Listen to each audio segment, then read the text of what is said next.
मित्रों नमस्कार। मुग्धा एस्ट्रो में आपका स्वागत है। आज का विषय लग्नों के बारे में विशेष बातें। 1 से लेकर 12 तक राशियां होती हैं और वही राशियां हमारी कोई ना कोई एक लगन बनती हैं। इसी को लगन और लगन के लाड़ को लग्नेश कहते हैं। अब सब लग्नों की अलग अलग विशेषताएं होती हैं। आज उनके बारे में बात करेंगे। हर लगन की क्या विशेषता है और उसके कौन अति मित्र हैं और कौन शत्रु हैं, इसके बारे में विशेष जानकारी। तो आइए शुरू करते हैं। मेष लगन, सबसे पहली लगन मेष होती है और पहले मेष लगन की बात। धन व शादी के स्वामी इस घर में शुक्र बनते हैं। ये दूसरा भाव और 7वें भाव के मालिक इस कुंडली में बने। धन, कुटुंब, वाणी व शादी का मालिक इसमें शुक्र हो गया। अब जाने कि ये लगन का मित्र है कि नहीं। देखिए, ये लगन का मित्र नहीं है, लग्नेश का एंटी पार्टी है, अतः यह मारक बना। शुक्र देवता इस कुंडली का कभी अच्छा फल नहीं देंगे। अष्टम से अष्टम मारक का सिद्धांत इसमें लागू होगा। बुध को तीसरा और छठा घर, 2 घर मिले हैं, परंतु ये फल अच्छा नहीं करेंगे क्योंकि ये मारक हैं और ये घर खराब है। तीसरा और छठा घर, छठे घर से मुश्किलें देखते हैं और तीसरे घर से भी हम वैसे तो पराक्रम भाई बांधव भी देखते हैं, परंतु मार्केस में यह गिना जाता है तृतीय हाउस और ये मंगल का अति शत्रु है, इसलिए बुध इसमें कारक नहीं हुआ। कारक और मारक हमें पहले समझने होते हैं। अगर कारक और मारक जान लें तो फिर कुंडली का विश्लेषण सरल हो जाता है। यहाँ पर सूर्य और मंगल को अच्छे घर मिले हैं जो इस कुंडली में योग कारक हैं। बृहस्पति को भी मूल त्रिकोण में स्थान दिया गया है, अतः बृहस्पति भी इस कुंडली में कारक है। मंगल देवता ने शनि को लाभ व कर्म का घर दिया है, परंतु मंगल का शत्रु है, अतः इसमें ये सम हो जाएगा। इस प्रकार से विश्लेषण ये निकला कि मेष लगन में शुक्र एंटी पार्टी हो गए, यानी मारक है, अच्छे फल नहीं करेंगे। बुध को तीसरा और छठा मिला, यानी रोगेश और पराक्रमेश। यहाँ पर बुध लगन के यानी मंगल के मित्र नहीं है, तो ये भी अच्छा फल नहीं देंगे और छोटे भाई बहनों के साथ आपकी फिजूल की मेहनत होगी, खराब फल ही मिलेगा, ये मारक कहलाएगा। परंतु यहाँ पे सूर्य, मंगल और बृहस्पति इस कुंडली में अच्छा फल देंगे। बाकी उसकी रिप्लेसमेंट देखना जरूरी है। अगर ये अच्छे घरों में बैठे हैं और इनके अंश और डिग्री अच्छे हैं तो निश्चय ही ये बहुत अच्छा फल देंगे। यदि इस कुंडली के ग्रह नीच के हों तो उसका फिर पेंडेंट और नग नहीं पहनना है। जो मारक होता है या जो नीच होता है या 6, 8, 12 में जाता है, उसके पेंडेंट और अंगूठी नहीं पहने जाते। उसके लिए पूजन करा करके ग्रह को शांत कराते हैं। एक साधारण उपाय, शुक्र और गुरुवार को अपने घर पर वस्तुएं लाएं तो वो आपके लिए शुभ होती हैं, ये याद रखने की बात है।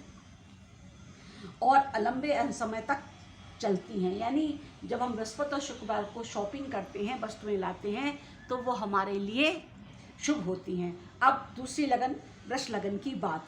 शुक्र इस कुंडली के स्वामी हैं, इसमें बुध अति मित्र हैं और योग कारक बन गई। शुक्र और मित्र बुध की नेचुरल मैत्री है, इस कारण ये इसमें कारक बनेंगे। चंद्रमा का फल खराब होगा, सूर्य इसमें समफल देंगे। 7वां घर इस कुंडली में अशुभ माना जाएगा, मारक माना जाएगा। बृहस्पति देवता इस कुंडली में कभी अच्छा फल नहीं देंगे, मारक का ही फल देंगे। शनि देव को दोनों अच्छे घर दिए, शनि इसमें कारक होंगे, परंतु फार्मूला पहले वाला ही लगेगा। लगन का स्वामी कारक ग्रह यदि नीच के हो या 6, 8, 12 में गए हों तो फल खराब होते हैं। तब फिर वही बात लागू होगी, इसमें भी पेंडेंट, अंगूठी आदि नहीं करें, पहने और पूजन पाठ से ग्रह को शांत करें। बाकी फल पहले के हिसाब से ही होगा। अब आए तीसरी लगन, मिथुन लगन। इस कुंडली का मारक ग्रह चंद्रमा बना, यह आपस में अति शत्रु हैं। सूर्य को मेहनत ही, छोटे भाई बहन का घर दिया, मेहनत ही करवाता रहेगा, फल कुछ नहीं देगा। यह सदा मारक रहेगा, पिता का और प्रताप का फल भी खराब करेगा।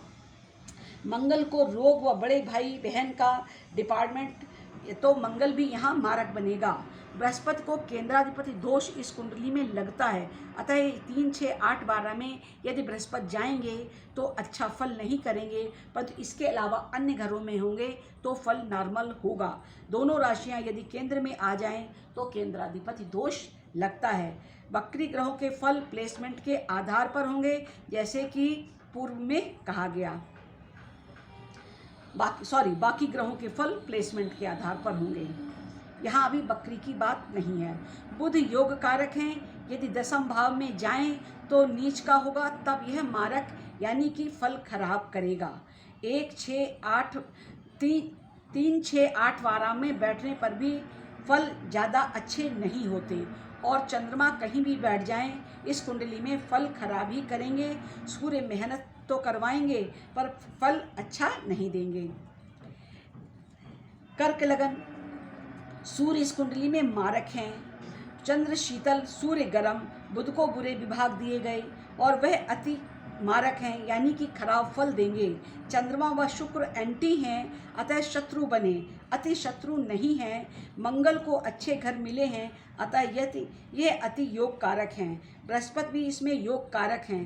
त्रिकोण में पहले जब वह योग कारक हो, यदि वह नीच के ना हो तो त्रिकोण का रत्न पहन लें। त्रिकोण के रत्न पहनने का भी एक सिद्धांत होता है कि अगर वो योग कारक हैं तो उनके रत्न पहनने से लाभ होता है, तो धारण कर सकते हैं। बस पहला वाला सिद्धांत लागू होगा कि 6, 8, 12 में ग्रह या उसकी राशि ना गई हो। बाकी सिद्धांत वही, पूजन पाठ से ग्रह को शांत करना। 8वें से द्वादश लगन का शत्रु, अतः ध्यान से पढ़ें और समझें। कर्क लगन में यदि बृहस्पति केंद्र में आए तो पुखराज कभी ना पहने, शुक्र यहाँ पर अच्छा होगा। कुंडली का मार्केश कभी पूर्णतः अच्छा फल नहीं देता। सिंह लगन, सूर्य और बुध सिंह लगन की कुंडली में अति मित्र हैं, बहुत अच्छे डिपार्टमेंट दिए हैं। शुक्र देव सूर्य के शत्रु हैं, अतः सम हो गए। मंगल अति योग कारक हैं। बृहस्पति इस कुंडली में अति कारक हैं। शनि देव इस कुंडली में अति मारक हैं, जहाँ जाएंगे जहाँ बैठेंगे खराब करेंगे। अष्टम से द्वादश लग्नेश का शत्रु है। चंद्रमा को विदेश यात्रा खर्च, अस्पताल, विदेश सेटलमेंट आदि के डिपार्टमेंट मिले हैं। व्यय के घर में नीच का होना खर्च को बढ़ाता है। पाठ पूजन दान से बचना है, धारण नहीं करना। शनि यहाँ महामारक हैं, जहाँ जाएंगे जहाँ देखेंगे जहाँ बैठेंगे वहाँ नुकसान कराएंगे। विपरीत राजयोग तभी फल देगा यहाँ पर जब लग्नेश बली होगा। चंद्रमा यहाँ मारक हैं, मारक की दृष्टि मारक है, उच्च का होकर दसम भाव में जाए तो अच्छा फल करेगा।